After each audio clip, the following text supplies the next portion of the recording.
días. Nos acompaña en esta segunda intervención Sergio Sangiao Pérez, periodista de datos, transparencia, investigación y fact-checking del discurso político. Actualmente es coordinador de Maldito Dato en la Fundación Maldita.es. También ha desarrollado su actividad profesional en la agencia de noticias Servimedia, así como en otros medios como Contexto y Acción o Público. Hoy nos va a hablar del periodismo de datos, del fact-checking a la ley de transparencia. Bienvenido.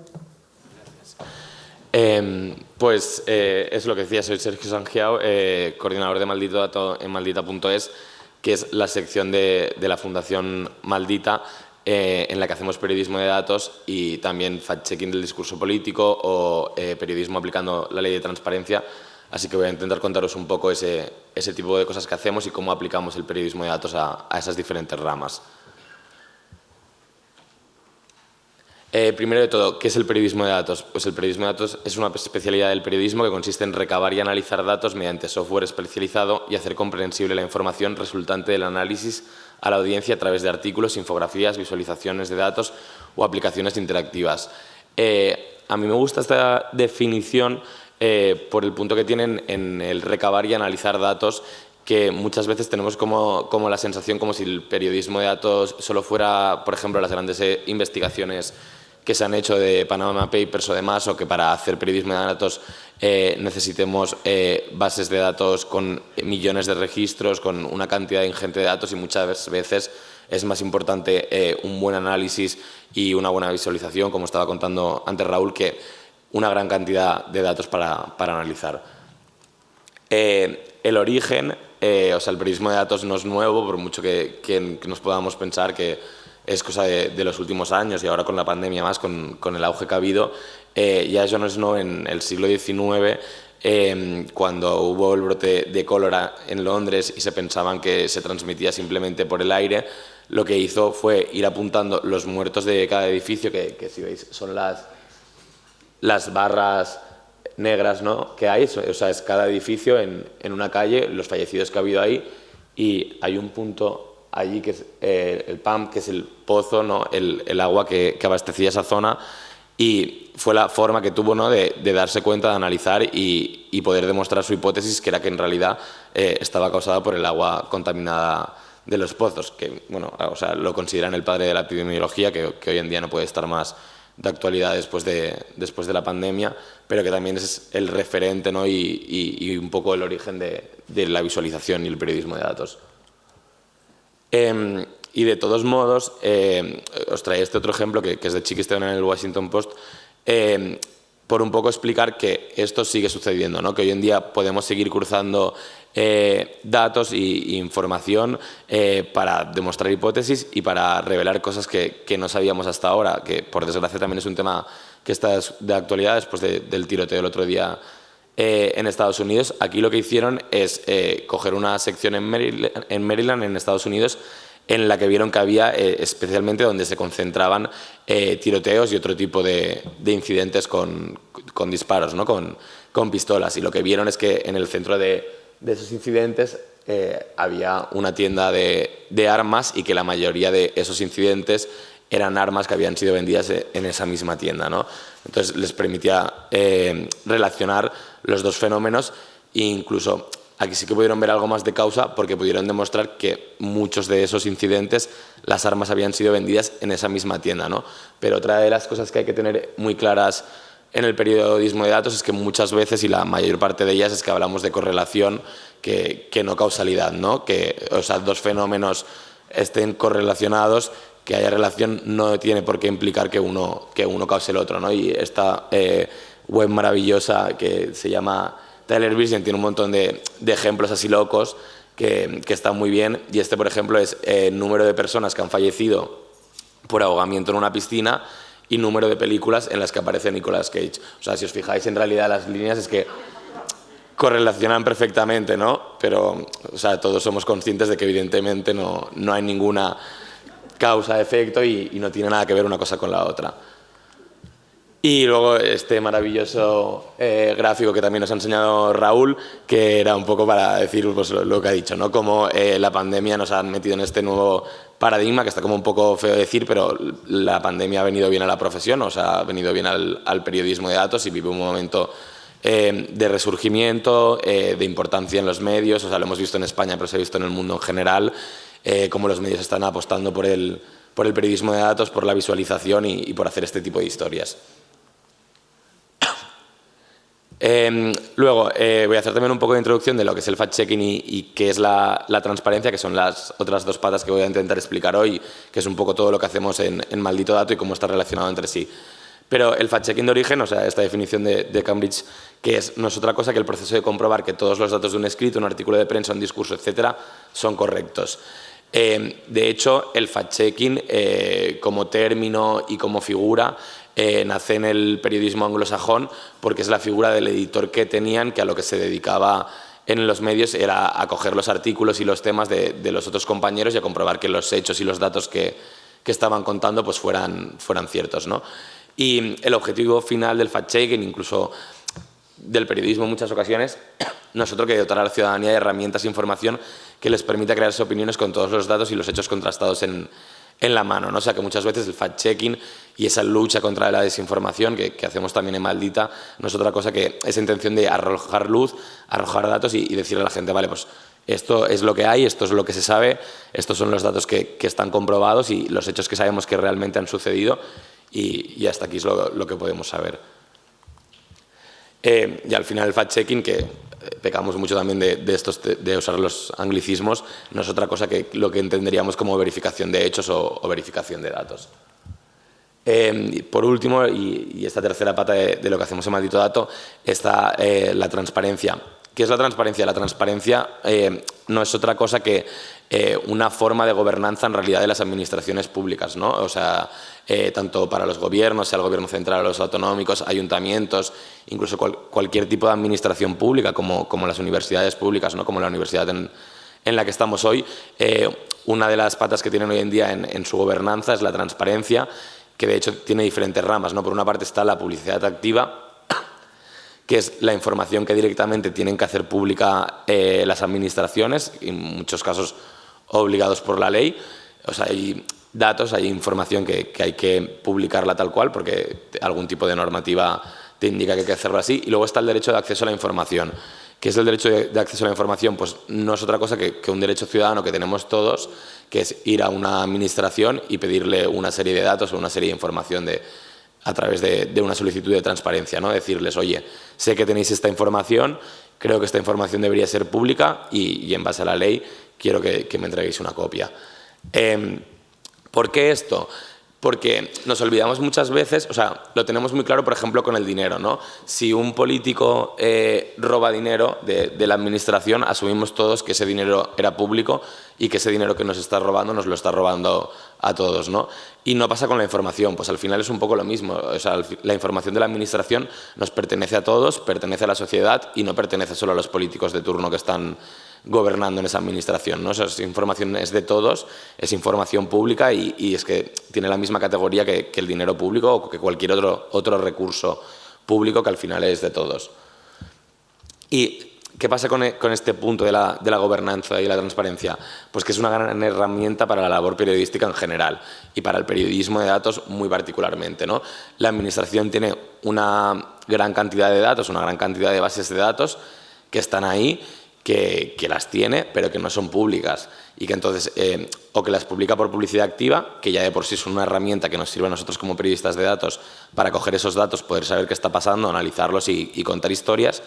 Y luego tenemos la vía de ir a pedir esas bases de datos que no publican, ¿no? O sea, por un lado está la publicidad activa, lo que publican, y dentro de ello los datos abiertos, que es cuando publican las bases de datos de forma adecuada, de forma accesible, de forma reutilizable. Y luego tenemos lo que decía, ¿no? Las peticiones de transparencia, esas solicitudes. Son tres cosas distintas, pero todo al final son vías para nosotros como periodistas de datos acceder a esas bases y poder analizarlas y contar historias. Esta imagen es una taberna, o sea, un pub aparentemente irlandés, que podría ser cualquier podría estar en cualquier ciudad, pero sí que hay un detalle en la puerta, que no sé si habréis estado en Nueva York, que hace ver que estamos ante un bar en Nueva York, que es esta que hay aquí en la puerta. Entonces, si hacemos zoom, al lado del menú se puede ver. Esto es la calificación del local de restauración, ¿no? En Nueva York, y pasa en muchas otras ciudades del mundo, en la puerta de los bares, de los restaurantes, tienes el resultado de la última inspección sanitaria de esos lugares, que no pasa, que yo sepa por lo menos, hoy en día aún en ninguna ciudad española, ¿no? Que estén en la puerta, pasa en Nueva York, pero pasa en Londres, pasa en Oslo, en gran cantidad de ciudades nórdicas, etc. ¿Qué pasa?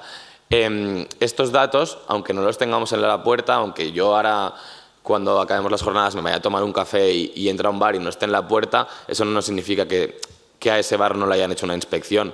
Evidentemente, los ayuntamientos en España también hacen estas inspecciones y también tienen estos datos. Lo que pasa es que no los conocemos, no son públicos, los tienen guardados. ¿Qué hicimos? Esto es un mapa de la ciudad de Madrid. En Maldita, cuando vimos que en España no se conocía, nosotros además que estamos en Madrid, intentamos conseguir los resultados de Madrid. Cada punto de este mapa es un local de restauración de Madrid que ha sido inspeccionado, si no recuerdo mal, creo que en 2018 y 2019, porque hicimos esta investigación antes de la pandemia. Los puntos rojos son los locales que suspenden, los puntos más rosados son locales que sacan como un regular, que es como, bueno, no está del todo bien, pero arregla esto y ya está. Y los puntos grises son los locales de restauración que aprueban. De hecho, esto es la información que publicamos, ¿no? El reportaje en sí, el 44% de los bares y restaurantes madrileños presentaban problemas de higiene, y luego es el mapa que acompañaba la información, que al final era lo importante en esa información, ¿no? Lo que hablaba antes de la importancia de los mapas, Raúl. O sea, al final, aquí la gracia era que cualquiera pudiera ver los resultados, que sabría esa información que no se conocía hasta entonces, que podías buscar el bar de debajo de tu casa, el restaurante al que ibas a comer o lo que fuera, y ver cuándo habían sido inspeccionados y qué resultados sacaban, ¿no? Esto al final es un ejercicio de periodismo de datos que luego repetimos con las piscinas, por ejemplo, y desde la perspectiva de la transparencia, ¿no? De abrir datos que son de todos. La Administración inspecciona estos sitios por la salud pública, porque no haya problemas y, o sea, igual que la Administración tiene esa información, tenemos derecho como ciudadanos a conocerla, ¿no? En muchos países pasa que se publica directamente. En España tenemos una cultura de la transparencia que yo creo que en los últimos años ha mejorado y ha aumentado bastante, pero aún es bastante baja respecto a los países anglosajones o los países nórdicos, por ejemplo, y no se publica. Entonces, lo que hicimos fue solicitar esa información. De hecho, tuvimos que ir al Consejo de Transparencia, el Ayuntamiento de Madrid no quería entregarla, de hecho costó varios años acabar consiguiendo esta información y pudiendo publicarla, ¿no? Y eso, luego hicimos lo mismo con las piscinas, ¿no? Que aquí, por ejemplo, las que aprueban son las de color azul, que color del agua de las piscinas, ¿no? Y el rosa es el punto ese intermedio, y el rojo el desfavorable, cuando suspenden las inspecciones, ¿no? Que también es lo que decía Raúl antes, que asociamos el rojo a lo negativo y al final es lo más fácil para explicar estos suspensos. ¿Qué pasa? Los países que sí publican esta información directamente y lo hacen en abierto y sin que haga falta que mediemos periodistas o ciudadanos que estén preocupados por el tema de la transparencia y puedan solicitar información, hacen directamente política de datos abiertos, ¿no? Que para que algo sea de datos abiertos tiene que ser accesible, tiene que estar abierto y tiene que ser reutilizable. Y esto es lo que pasa, por ejemplo, con los restaurantes. Si seguimos el ejemplo de Nueva York, en Nueva York no es solo que tú vayas a la puerta del restaurante y tengas el resultado, sino que, por ejemplo, puedes entrar a la web del Departamento de Salud de Nueva York y tienen ellos directamente un mapa con todos los resultados.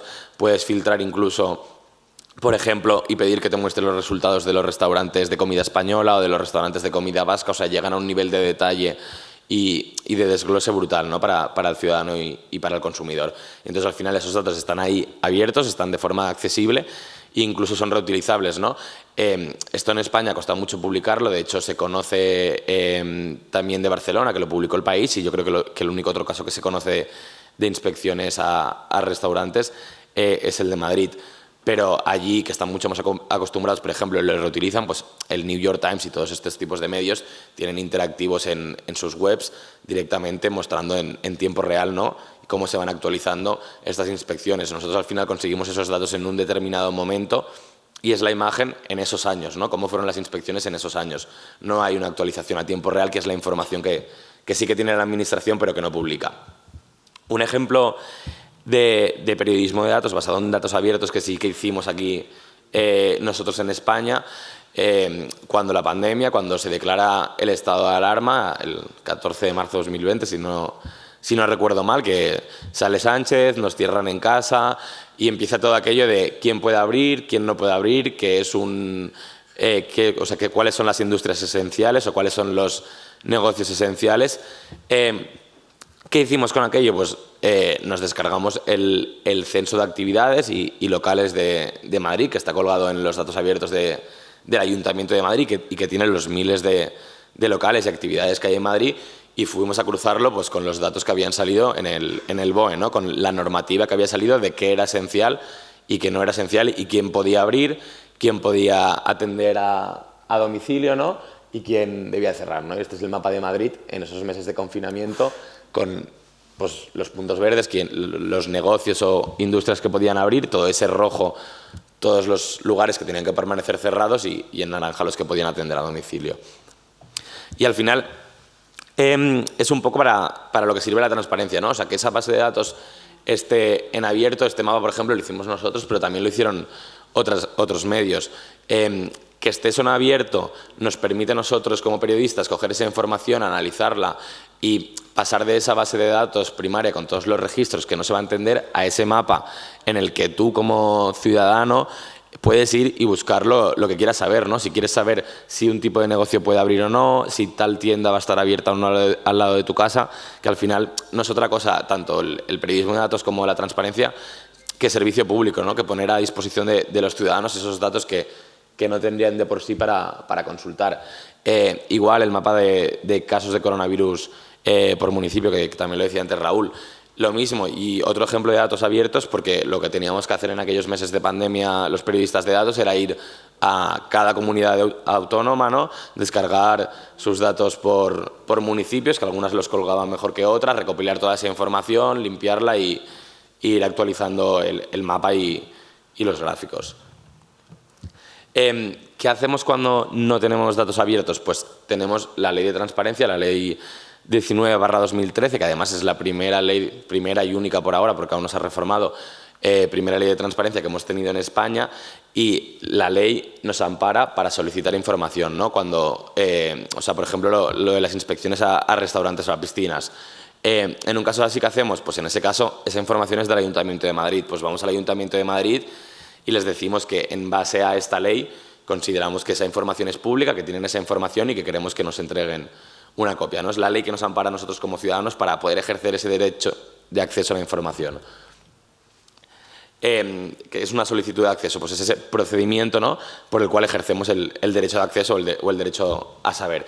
Y sí que recalcar que muchas veces está esto muy relacionado con el periodismo y con el periodismo de datos, y es una de nuestras principales herramientas, pero al final el derecho a saber es un derecho que tenemos todos los ciudadanos y cualquiera puede solicitar información a las administraciones públicas, y de hecho nos tienen que tratar a todos por igual, ¿no? O sea, no hay ni siquiera un plus para periodistas o para investigadores o lo que sea. Y eso, ¿por qué nos sirve a nosotros como periodistas? Porque al final ir con solicitudes de información lo que hace es que tú vayas a buscar la información que quieres, ¿no? La información que quieres contar, las bases de datos que sabes que tiene la administración y donde puede haber historias, aunque no sepas qué historia sea la que va a haber, ¿no? Pero te aleja en ese punto de las fuentes interesadas, ¿no?, de las filtraciones y de ese tipo de periodismo a veces más tradicional o más antiguo, en el que la fuente, ¿no?, quien te está suministrando la información o los datos, puede tener algún tipo de interés y te puede estar ocultando algún tipo de información, ¿no? O sea, es ir puramente a por la fuente primaria, por la fuente, la base de datos que tiene la administración. ¿De dónde viene todo esto? Todo esto viene de una ley sueca de 1766, que en realidad es la primera ley sueca de libertad de expresión y libertad de prensa, que ya en 1766 recogía el derecho de los ciudadanos suecos a acceder a información pública y a pedir información pública a su gobierno, sobre todo desde el punto de vista del gasto público y económico. O sea, que para que nos hagamos una idea también a veces de esa falta de cultura de transparencia que tenemos aquí, nuestra primera ley de transparencia es de 2013, la primera ley sueca que ya menciona el derecho de acceso de los ciudadanos a la información pública y que recoge ese derecho por primera vez, es del siglo XVIII, ¿no? De hecho, fue este señor, un diputado liberal económico, Anders Sidenius, quien defendió ese punto, quien consiguió que añadieran el derecho de acceso a la información pública dentro de la libertad de prensa en Suecia, que lo metieran ya en aquella ley, y de hecho a este señor lo acabaron expulsando sus compañeros de partido porque lo consideraban excesivamente radical en esa defensa de que se publicara cómo se gastaba el dinero público, ¿no? Y otro ejemplo, por traer ejemplos de nuestro entorno europeo y que nos hagamos una idea de lo que pasa fuera de España, ¿no? En Noruega la información tributaria se publica desde 1814, o sea, desde el siglo XIX cualquiera puede saber cuánto dinero ha declarado Hacienda, su vecino, su primo, quien sea, o sea, algo que nos puede parecer como súper loco, ¿no? Aquí además los datos tributarios están especialmente protegidos, nadie puede saber lo que has declarado Hacienda, lo que has pagado o lo que has declarado ganar en ese año. Pues para que nos hagamos una idea de la cultura o la diferente filosofía de transparencia que tienen, por ejemplo, en los países nórdicos.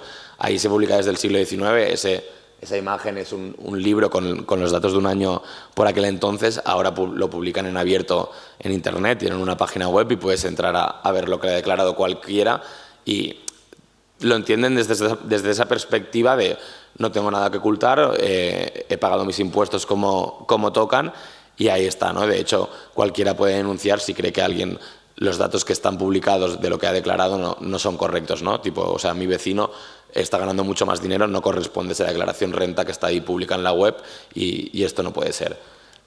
Y aunque nos parezca loco, en España sucedió. O sea, a mí me parece bastante difícil de imaginar que algo así pudiera suceder hoy en 2022, pero en el 79 y en el 80 la Hacienda española publicó lo que habían declarado los españoles, lo que habían ganado, pero no volvió a pasar nunca más. ¿Por qué no volvió a pasar nunca más?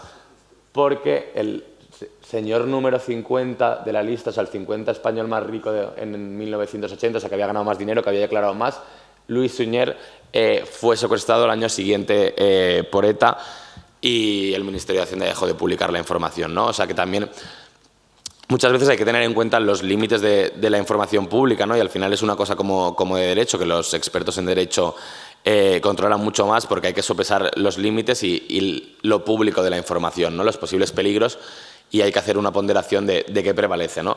Ahí lo que pasó fue esto y a raíz de ese secuestro, al año siguiente no se volvió a publicar, ya no existe ETA, pero hoy en día sigue sin publicarse y la verdad que creo que es bastante complicado, más tal y como están las leyes españolas hoy en día que defienden especialmente los datos tributarios. O sea que seguramente, o al menos por ahora, no volveremos a ver este tipo de información que además en su momento, o sea, servía, tenía su utilidad, pero no era tan útil como sería seguramente hoy en día con los sistemas y con los procesos que tenemos para tratar esa información y analizarla y visualizarla. O sea, lo de la derecha es una imagen de ABC, de cuando se publicaron aquellas listas. Aquellas listas lo que se hizo fue poner unos libros con los datos de todo el mundo en la sede del Ministerio de Hacienda en Madrid y quien quería iba a consultarlo, ¿no? O sea, esos señores que se ven en la imagen es gente que estaba yendo a consultar los libros. Tú no podías entrar a una web a ver los datos. O sea, estamos hablando de hace 40 años, ¿no? ¿Qué hicieron los periodistas? Pues la imagen de la izquierda es un fragmento de la revista Fomento de la Producción que ya en el 80, en realidad, en un ejercicio de periodismo de datos, porque lo que hicieron fue crear su base de datos, pues fueron allí, se pusieron a consultar esos libros, se los repartieron entre los distintos redactores que fueron y fueron apuntando el patrimonio que declaraban los españoles para conseguir hacer ese listado de los que habían ganado más dinero en aquel año, ¿no? Que es ese fragmento, es ese listado que luego supuestamente habría utilizado ETA para ver que ese empresario estaba en el puesto 50 y secuestrarlo para extorsionarle. El punto final de todo esto y de estos datos que son públicos, que son de las administraciones y que deben ser públicos, no es otro que la rendición de cuentas y la fiscalización de nuestros gobiernos, ¿no? que es labor periodística pura y dura. Hoy en día no podemos conocer esa información tributaria, pero hay muchas cosas que no podemos conocer. Y esto, por ejemplo, es un gráfico que muestra, o sea, de dispersión, con los fallecidos por coronavirus en Argentina, que muestra dos variables, ¿no? Por un lado, la fecha de fallecimiento y por el otro, la edad de cada fallecido concreto, ¿no? Cada fallecido es un punto en el gráfico. Este gráfico, por ejemplo, no podríamos hacerlo hoy en día con los fallecidos en España porque no tenemos ese desglose. O sea, el Ministerio de Sanidad nunca ha publicado con tal nivel de desglose los datos de fallecidos por coronavirus. Entonces, al final es un poco esa falta de cultura de la transparencia de no es que queramos esos datos para identificar a un fallecido en concreto o para saber los datos concretos de alguien, sino que tanto nosotros periodistas de datos como para contar historias, como pues, los investigadores en las universidades, poder acceder a los microdatos, poder conocer las bases de datos con el máximo detalle, nos permite explorar muchas más cosas, contar más historias, visualizar más historias e incluso poder confirmar o sacar nuevas hipótesis, ¿no? Y esto, un poco los mismos ejemplos, ¿no? Ejemplos de, o sea, el anterior es un ejemplo de algo que aún hoy sobre la pandemia no podríamos saber en España. Estos tres ejemplos es información que sí que conocemos, que sí que podemos tener, pero que la hemos tenido vía transparencia, vía ley de transparencia y haciendo solicitudes de acceso a la información pública. Lo primero es el mapa de fallecidos por coronavirus a nivel municipal, que lo publicó el equipo de datos del diario que lidera Raúl. Y los otros dos son, por un lado, los datos de la ocupación de UCI y hospitales durante la pandemia día a día y los datos de casos y fallecimientos en personal sanitario que publicamos nosotros en Maldito Dato. O sea, al final son estadísticas y datos con los que está trabajando el Ministerio de Sanidad durante la pandemia que son fundamentales, además, para conocer cómo está evolucionando algo como una pandemia, ¿no? que no habíamos vivido hasta ahora. Y que al final los ciudadanos también tienen derecho a conocer, ¿no? O sea, cuantos más datos y más información tengamos para poder analizar cómo está evolucionando, en este caso, el coronavirus, mejor informados estaremos todos, ¿no? Y sí que ha habido ese punto de que mucha de esta información la hemos tenido que ir reclamando al Ministerio durante la pandemia para conseguir, pues primero de todo, tenerla y luego poder analizarla, visualizarla y contarlo, que es al final el objetivo del periodismo. Luego, hablando de la plata de fact-checking que tenemos en Maldita y que tenemos en Maldito Dato, nosotros en Maldito Dato lo que hacemos es la verificación del discurso político, que es un poco el fact-checking de lo que dicen nuestros políticos, ¿no? Cuando tal líder de tal partido nos está intentando colar una mentira o lo que sea. Pero la desinformación va mucho más allá, ¿no? Y los compañeros de Maldito Bulo, por ejemplo, que hacen la desinformación pura de bulos que nos imaginamos todos, que nos llegan a WhatsApp o que corren por redes. O sea, ¿a dónde voy con todo esto? Con que la desinformación no es nueva. O sea, también igual que el periodismo de datos no es nuevo, el fact-checking no es nuevo y la desinformación tampoco es nueva. O sea, lo que ha cambiado ahora es que estamos en un ecosistema digital en el que todo se viraliza más, corre más rápido y nos llega antes, ¿no? Igual que la información nos llega antes, hoy en día tienes muy fácil leer un periódico de cualquier parte del mundo. Hace 50 años no era así, no tenías acceso a tantísima información de forma tan rápido, pues también se viraliza mucho más la desinformación y tienes más acceso a ella.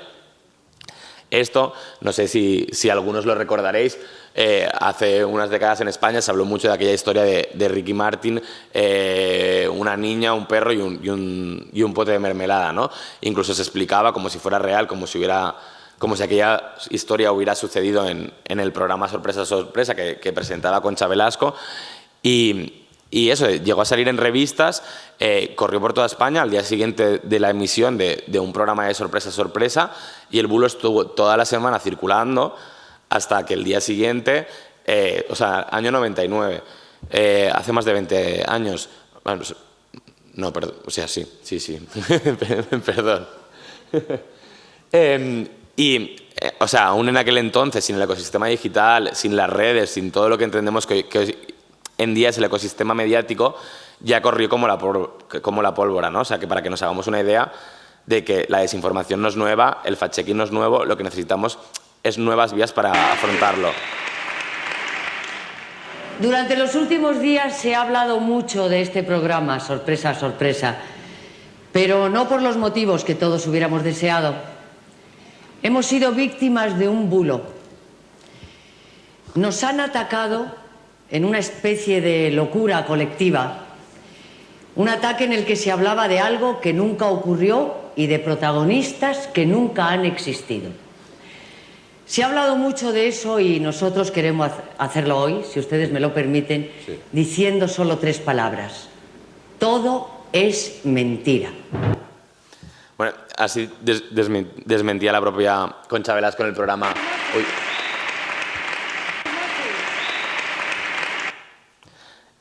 Así desmentía ella misma el bulo, ¿no? que se había generado sobre el programa, pero ya nos hace una idea de cómo, o sea, aunque pensemos que el fenómeno es nuevo, o sea, el fenómeno no es nuevo. Lo que es nuevo es la forma en la que se viraliza y en la que llega la cantidad y cómo corre esa desinformación, ¿no? Y ahora, por ver un ejemplo de fact-checking político, ¿no? De ese punto de lo que hacemos nosotros, que es en realidad no la desinformación que se crea, que se genera por redes, o como lo que pasaba en el caso de Concha Velasco, que simplemente esas mentiras o esos rumores que se cuentan por la calle, sino que es lo que dicen nuestros políticos, que además está muchísimas más veces ligado a los datos, y entonces es mucho más necesario que quien lo haga al final sea un equipo de periodismo de datos que puede estar verificando y comprobando constantemente esos datos que utilizan los políticos. Vamos a escuchar a María Jesús Montero, que en aquel momento era portavoz del Gobierno durante la pandemia. La cuestión concreta de las mascarillas es el reglamento europeo el que impide, el que prohíbe, el que se puedan bajar la venta de mascarillas, el IVA. No es una decisión del Gobierno de España. La directiva es diáfana, la directiva es tan clara respecto a la imposibilidad de bajar el precio de las mascarillas, que todos los Estados miembros que no lo hemos hecho en cumplimiento de la ley, de la directiva, estamos reclamando a la Comisión cuál es el planteamiento que va a hacer respecto.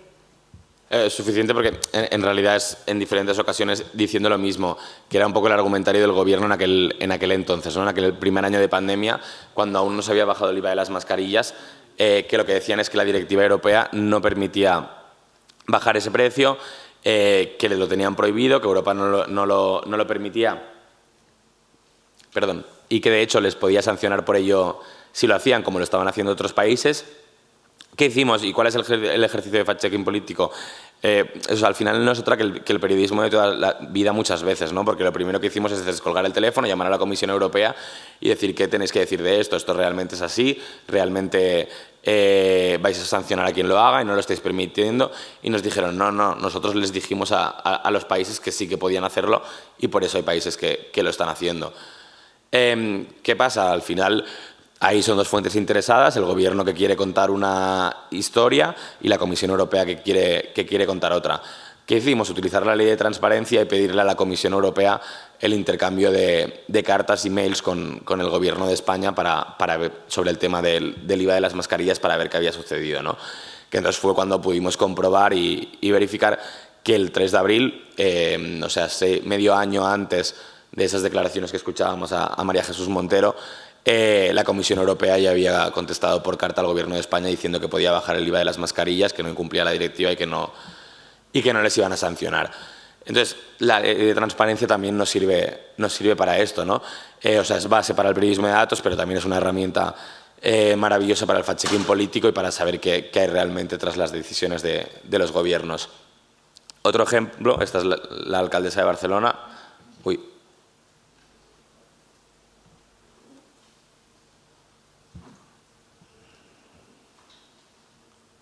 Nosotros hemos reforzado la policía, hemos puesto más agentes y hemos puesto horas extraordinarias. En la anterior campaña electoral para las últimas elecciones municipales hubo mucho debate en torno, o sea, en el caso de Barcelona, en torno a la seguridad en la ciudad y al número de policía. Lo que decía en ese vídeo Ada Colau es que ella durante su mandato que ya había acabado, o sea, estaba acabando su primer mandato, había reforzado la Guardia Urbana, ¿no? la Policía Municipal de Barcelona, y que ahora había más agentes. ¿Qué hicimos en este caso? Primero de todo, cuando nosotros nos ponemos a verificar este tipo de cosas es porque las declaraciones están respaldadas en datos, por lo tanto, hay o puede haber datos que nos permitan comprobar y verificar la información. En este caso no existía información pública, o sea, no había datos desglosados del número de agentes de policías municipales en Barcelona temporalmente para revisarlo, y lo que hicimos fue pedirlo en base a la Ley de Transparencia a la propia Policía Municipal de Barcelona. No nos dan la información, tenemos que reclamar, etcétera, etcétera. Nos acaban entregando los datos y cuando ya los conseguimos, pues vamos a comprobar qué ha pasado con la información que nos dan, ¿no? De hecho, o sea, nos llega esta tabla, que también es lo que decía un poco Raúl antes, aparentemente no tan fácil de comprender, tan fácil de ver qué ha pasado, si Ada Colau tiene razón o no tiene razón. ¿Qué hacemos? Visualizamos la información, ¿no? O sea, esa línea que muestra progresivamente el número de agentes que ha habido cada mes en la Policía Municipal de Barcelona, y de hecho con varias anotaciones. O sea, primero de todo, estos son el mandato anterior a Ada Colau, aquí está pintado de gris su gobierno.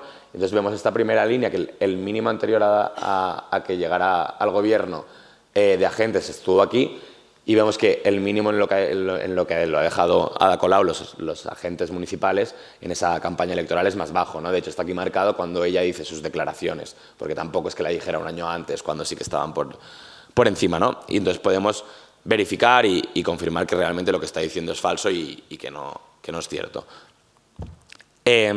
Otro caso de ejemplo para lo que sirve la Ley de Transparencia, que no solo sirve para hacer fact-checking, y nosotros en Maldita la intentamos aplicar mucho para hacer periodismo de datos en general y conseguir bases de datos, sería esto, ¿no? El año pasado se emitió en Telecinco el documental sobre la vida de Rocío Carrasco, que tuvo un serio impacto en las llamadas al 016, ¿no? Al número de atención de víctimas de violencia de género.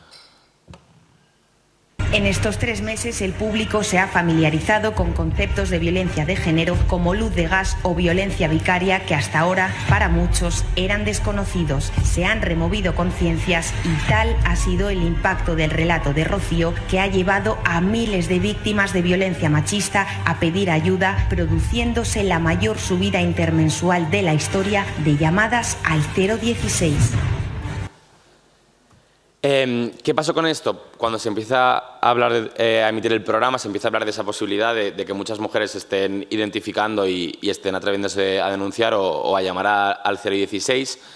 Intentamos acceder a los datos, hablamos con el Ministerio de Igualdad, no nos querían dar la base de datos que tenían de llamadas diarias, etcétera, y de hecho se empieza ya a hablar en los medios, ¿no? O sea, muchos medios empiezan a publicar estos datos, que en realidad no son otra cosa que la subida de llamadas del mes anterior a ese o de la semana anterior a esa, que de hecho todo viene de la propia delegada del Gobierno de la violencia contra la violencia de género, Vicky Rosell, que dio una rueda de prensa y contó esos datos. Pero al final a nosotros lo que nos pasaba es lo que hablábamos también un poco al principio, de correlación no implica causalidad, o lo que hablaba de la ética con los datos Raúl antes, ¿no? Era como, vale, sí, este mes de marzo que ha empezado a emitirse este documental han subido las llamadas respecto al febrero anterior, pero ¿qué más hay aquí? O sea, ¿qué pasó el febrero anterior? Porque no sabemos si el febrero anterior a lo mejor había sido el mínimo histórico de llamadas al 016 o de qué situación veníamos, ¿no? Entonces, cogimos los datos que publica la delegación del Gobierno, que son mensuales y que sí que publican el histórico.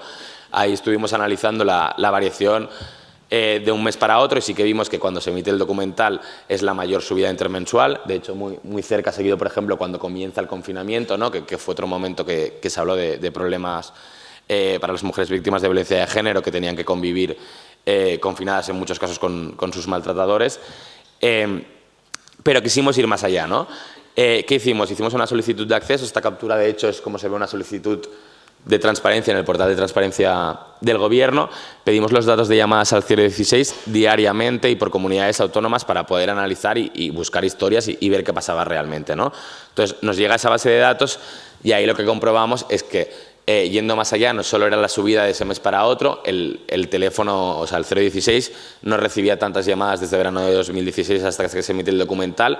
Y podemos hacer un análisis muy al detalle, ¿no? Por ejemplo, este gráfico de la derecha lo que muestra son los 20 días de toda la historia que más llamadas ha recibido el 016, y esas 3 barras en fucsia son días que se había emitido el documental sobre la vida de Rocío Carrasco, ¿no? O sea que 3 días en ese último mes se estaban colando en el ranking de 20 días con más llamadas de un teléfono que lleva operativo desde 2007, o sea que hablamos de muchos días.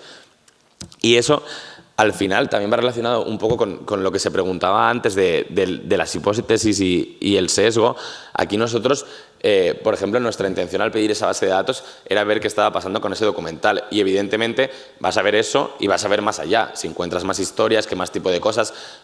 Sobre el confinamiento, por ejemplo, estábamos avisados y también fuimos a mirar si realmente en el confinamiento habían subido las llamadas.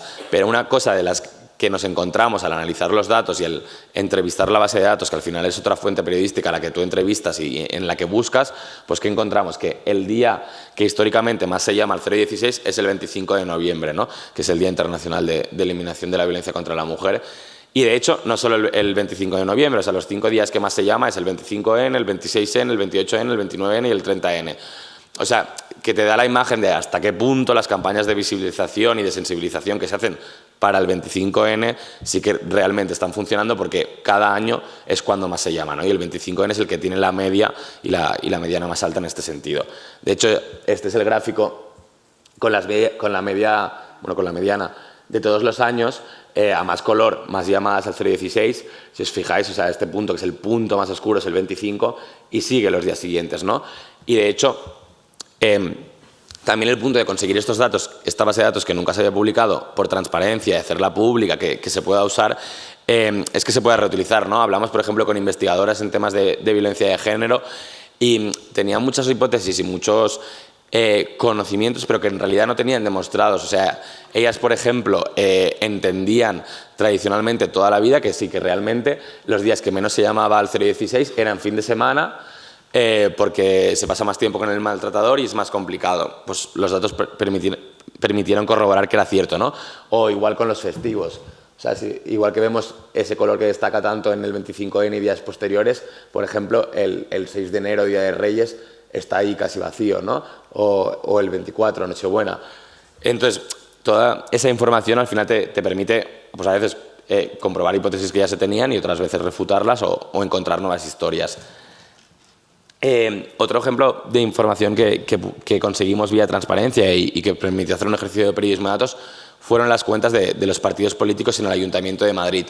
Los grupos municipales en los ayuntamientos están obligados a llevar una contabilidad, porque los ayuntamientos les adjudican un dinero según los concejales que han sacado. Y entonces esas cuentas se tienen, están en los consistorios, pero normalmente no se publican, y sobre todo no se publican con todos los registros. Aquí conseguimos también, después de ir al Consejo de Transparencia y demás, todos esos registros que nos permitieron, de todos modos, o sea, muchos partidos lo apuntaban a mano para que os hagáis una idea. O sea, nos llegaron PDFs escaneados que tuvimos que convertir con OCR, luego limpiar, etcétera, etcétera, para acabar convirtiéndolo en una base de datos, poder analizarlo y poder contarlo, ¿no? Y de hecho, poner esa base de datos para que cualquiera pudiera ver en qué gastaban los partidos, ¿no? No me voy a extender mucho en esto, pero por ejemplo, el PSOE gastaba mucho el dinero municipal en coronas de flores, o habían, por ejemplo, contratado a gente para que escribiera artículos de prensa que luego publicaban en medios como si firmados por Purificación Causa Pie, que era la portavoz del PSOE en Madrid en aquel momento. Cada partido tenía sus historias. La verdad que todos tenían lo suyo, porque te permitía ese nivel de desglose de ver cada registro que había, cómo lo habían anotado en sus cuentas. Y otro ejemplo, pues lo mismo, otro registro, en este caso es el uso del Falcon, del avión presidencial. O sea, recordaréis todo lo que se ha hablado de Sánchez con el Falcon y ya desde que llegó a presidencia del gobierno. Entonces, una de las cosas que intentamos saber es cómo se estaba usando el avión presidencial, que era información que no se había conocido tampoco nunca. Y después de mucha lucha por transparencia conseguimos este registro, que lo mismo, era un PDF escaneado con todos los viajes o aparentemente todos los viajes en Falcon de los presidentes del gobierno desde Felipe González. Entonces, esto que nos permitió analizar cómo lo estaban usando, ¿no? Ahí solo eran los 500 primeros días de Sánchez aún.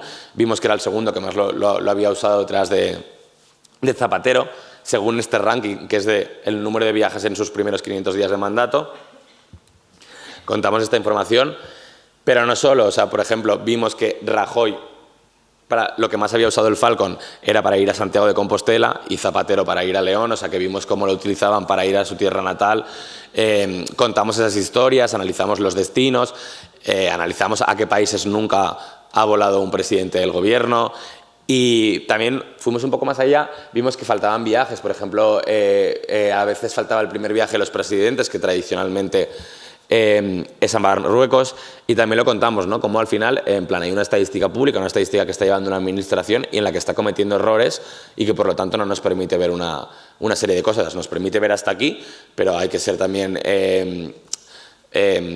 honesto con el lector y decirle hasta aquí no nos lo permite ver, o al menos hay estos errores, ¿no? Que es algo que también yo creo que además en el periodismo de datos español como que está bastante claro y lo hacemos bastante y a lo mejor no pasa tanto en otros países, ¿no? De hecho, o sea, lo hemos visto con la pandemia, como o sea, en la mayoría de medios hemos estado contando cuando las estadísticas estaban mal, cuando se contabilizaba mal o que se estaba contabilizando y exactamente en cada momento, que también es una labor pedagógica importante del periodismo de datos, ¿no? O sea, a veces no es tanto contar o revelar lo que te están mostrando en una base de datos, sino como contar qué te están diciendo esos datos, ¿no? Y qué significa esa estadística y cómo interpretarla.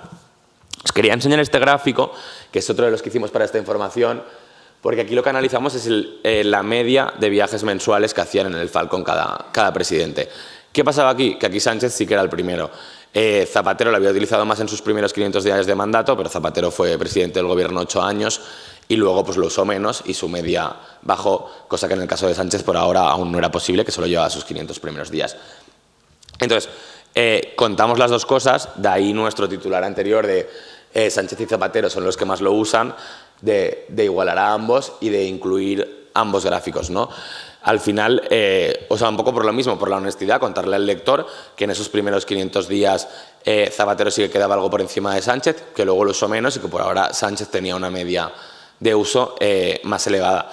Pero también está el punto importante de qué quieres contar. No, o sea, no es que un gráfico o el otro sean incorrectos, sino que te están contando perdón, puntos y historias, ¿no? Datos distintos. Que va un poco con esto, que tiene mucho que ver también con los mapas que os ha enseñado antes Raúl de Cataluña, ¿no? O sea, el mapa de la izquierda es el mapa que publica Donald Trump cuando le intentan hacer un impeachment en Estados Unidos, que es el partido más votado pues, en cada condado o la distribución territorial que esté mostrando ese mapa de Estados Unidos. ¿Qué pasa? Que se ve un predominante color rojo republicano de su candidatura y en cambio si luego nos vamos y hacemos un gráfico por la densidad de población, ¿no? Con lo mismo con el partido ganador, la cosa está mucho más igualada. De hecho, Trump ganó por territorios aquellas elecciones, consiguió ser presidente porque consiguió más votos electorales, pero en voto popular, en cantidad de papeletas, ganó el Partido Demócrata. Y de ahí que el color quede más igualado. ¿Está mal el mapa de Trump? Pues es que en realidad no, el mapa de Trump te está queriendo decir una cosa, te está queriendo mostrar una cosa. Lo que es obvio es el uso político que hace Trump de este mapa y para qué lo está usando, ¿no? Que también tiene mucho que ver con el fact-checking y con lo que hacemos nosotros a veces, que es poner en contexto esos datos y entender el uso político que muchas veces pueden estar haciendo nuestros representantes de los datos y en este caso de una visualización de datos, ¿no? Pero yo la verdad que aquí estoy completamente de acuerdo con lo que decía Raúl antes, que no es que un mapa esté mal de por sí, sino que un mapa te está mostrando una cosa, otro mapa te está mostrando otra y tienes que elegir qué quieres contar. Y por último, y también tiene relación con ese segundo que veíamos por la densidad de población, el poner en perspectiva los datos, ¿no? Los datos muchas veces lo que nos pueden llevar a engaños si usamos valores absolutos, igual que decía también Raúl antes con las comunidades autónomas, y aquí vemos un ejemplo con Estados Unidos. Son 3 mapas que en realidad los colores, lo que te está mostrando es exactamente igual. Entonces la gracia de la viñeta es como si fuera a establecer una relación, ¿no? Uno es tipo los usuarios de nuestra web, los suscriptores a una revista americana que podríamos homologar a la revista de Ana Rosa o algo así, y los consumidores de pornografía furry. ¿Hay una correlación o una causalidad, o sea, hay una causalidad y algún tipo de relación entre estas 3 variables? Pues lo más probable es que no. O sea, de hecho no. ¿Qué pasa? que al final esto es un mapa geográfico de Estados Unidos y lo que está mostrando es la cantidad de gente que vive en esas zonas de Estados Unidos. Entonces, aunque tú coges una variable X, si lo estás pintando en valores absolutos, muchas veces lo que te va a devolver es un mapa geográfico, ¿no? Entonces hay que irse siempre a los relativos. Y ya acabo, y otra cosa, y relacionando con lo anterior, por ejemplo, ahí lo teníamos tan fácil como arreglarlo comparando esos datos con la población de cada territorio, ¿no? Y no necesitas los valores absolutos y luego mostrarlo también por población, ¿no? O sea, es muy importante ir a qué quieres explicar, qué dato es el importante y dónde está la historia, ¿no? O sea, no volvernos locos con los datos. O sea, lo importante no es el dato por el dato, no es tener 50 gráficos, no es tener la base de datos con mayor cantidad de registros, sino tener la base de datos con los datos que necesitamos, que queremos analizar, encontrar lo relevante, lo noticioso, el dato importante y los hechos, ¿no? Y contar eso de la forma luego más simple y más efectiva para que lo entienda el lector y más sencilla posible, ¿no? Al final esta viñeta es un poco eso, dice, este es nuestro nuevo dashboard que muestra todas estas cosas y le dice, ¿cuál es el de abajo a la derecha que tiende a cero? Dice, nuestra capacidad para entenderlos todos, ¿no? O sea, que muchas veces nos volvemos locos con o sea, cuantos más gráficos mejor, cuantos más datos mejor y cuantos más registros en una base mejor y muchas veces es al contrario. Y ya está. Gracias.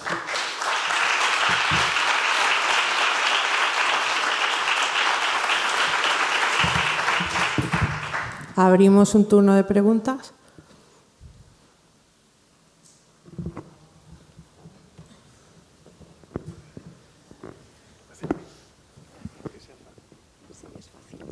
No es tanto una pregunta, bueno, soy María de A Coruña, no es tanto una pregunta como una reflexión conjunta que me gustaría hacer con vosotros. Os felicito por el trabajo que estáis haciendo y me parece que debería extenderse también al propio ámbito de los medios de comunicación. Porque yo os voy a contar un caso que es muy recurrente en Galicia, que continuamente nos piden los medios datos sobre la matrícula de los alumnos. Las 3 universidades gallegas hemos descendido en matrícula de alumnos y los titulares siempre son las universidades gallegas bajan en no sé cuántos miles el número de alumnos. Pero es que la realidad demográfica de Galicia es muy trágica. No hay alumnos porque no hay niños. Y entonces ese es el dato que no explican. Entonces a mí me gustaría que también se hiciera un poquito de autocrítica y en los propios medios de comunicación.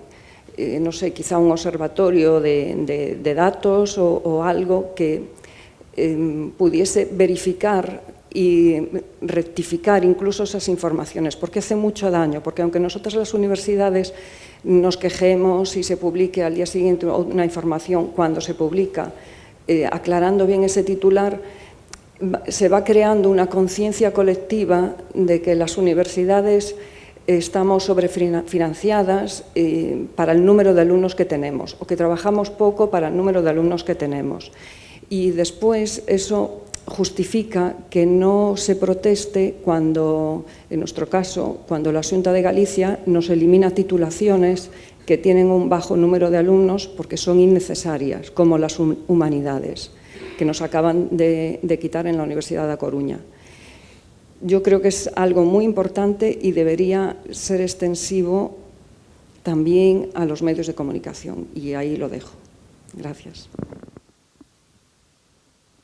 No, yo aquí lo único de decir que sí que creo que este tipo de cosas o sea, se han ido arreglando en los últimos tiempos con precisamente el establecimiento de unidades de datos, ¿no? En muchos medios. O sea, no conozco la realidad concreta y precisa de los medios gallegos, pero creo que muchos medios generalistas que ahora tienen su unidad de datos, este tipo de cosas no pasan o no pasan tanto, ¿no? Que al final todos somos humanos y todos nos podemos equivocar y no podemos alguna vez olvidarnos de ir al contexto, de buscar las causas, ¿no? Que entiendo que es un poco lo que pasa, de cruzar esos datos con otras variables y conocer esa realidad. Yo creo que con la inserción de unidades de datos en los medios tradicionales se ha arreglado bastante o al menos no sucede tanto, ¿no?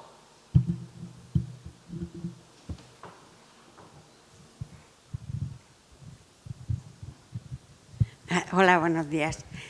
Yo quería preguntar sobre el tema de Pegasus. No sé si lo estáis investigando y el escándalo que ha surgido con el espionaje a los políticos independentistas, que luego se ha puesto de manifiesto que no solamente los políticos independentistas, sino el presidente del Gobierno, la Margarita Robles, etcétera, etcétera, lo cual pone de manifiesto que los datos no están blindados, que estamos todos vigilados, ¿no? Y bueno, y a ver qué opinas tú de este tema. No es algo que nosotros hayamos tocado demasiado, la verdad. O sea, en concreto, todo lo que se ha ido publicando de Pegasus, más que algunas aclaraciones en momentos concretos que ha habido desinformación o que ha habido cosas que sí que decían que no eran ciertas o que al menos aparentemente la verdad que conocemos no demostraban. ¿Que muestran que no estamos blindados? Sí, o sea, totalmente de acuerdo, sí, claro. De hecho, o sea, si han podido acceder al móvil del presidente del Gobierno, o sea, que más da las capas de autentificación y la seguridad que podamos poner nosotros en nuestros sistemas, o sea, que hay que intentar, y más como periodistas, tener la máxima seguridad posible y ya no tanto por si te intentan acceder telemáticamente que también, sino por si pierdes el ordenador o ese tipo de cosas, que no te queden todos los documentos sensibles o todo lo que tengas al alcance de cualquiera, pero sí, que somos vulnerables hoy en día con el sistema digital, completamente de acuerdo. Última pregunta, por favor. Sí, una pregunta. ¿Cómo se financia el Maldita.es? Soy aquí, a tu izquierda. Perdón. Te quería preguntar cómo os financiáis, cómo se financia Maldita.es. Gracias. A ver, Maldita.es es una figura un poco extraña en el ecosistema mediático, porque bueno, de base no es solo un medio de comunicación, o sea, es una fundación sin ánimo de lucro, no es una empresa como tal, estamos constituidos como fundación, como muchas otras, no tiene ánimo de lucro y al final nuestra labor, nuestra principal labor es periodística y de lucha contra la desinformación. Luego, la financiación. Las vías de financiación que tiene Maldita son varias. Sí que no tenemos publicidad, por ejemplo, en nuestra web, bueno, en ningún lado, como los medios tradicionales. Entonces tenemos, por un lado, proyectos propios, ¿no? Proyectos que realiza Maldita, pues para organizaciones, para hacer análisis de desinformación y cosas así. O cuando nos contratan incluso empresas para temas de desinformación. Por ejemplo, con Facebook colaboramos como muchísimos fact-checkers de todo el mundo para identificar y contextualizar la desinformación que corre por Facebook. Luego colaboramos con otros medios de comunicación en los que hacemos colaboraciones y les aportamos contenido y desmentidos, etcétera, por lo que también cobramos. Y luego también tenemos a los malditos, que tenemos gente que nos dona dinero desinteresadamente, que es como socia, todo lo de Malditas en abierto y demás. O sea, no es que tengamos un muro de pago ni nada por el estilo, pero tenemos socios que también quieren colaborar económicamente y así lo hacen, y yo creo que son un poco las principales vías. De todos modos, en nuestra web tenemos abiertas y publicadas las cuentas siempre del último año anterior, creo que es. Y se puede ver, ¿no? Incluso como bueno, ya hay gráficos, hay visualizaciones y demás, y se puede ver como por partidas y como más allá, ¿no? Pues esto que te digo de las colaboraciones con medios, en la web se puede ver pues que nos entra tanto dinero de nuestra colaboración con Onda Cero, tanto de nuestra colaboración con Radio Nacional y tanto de tal otra. Muchas gracias, Sergio. A vosotros.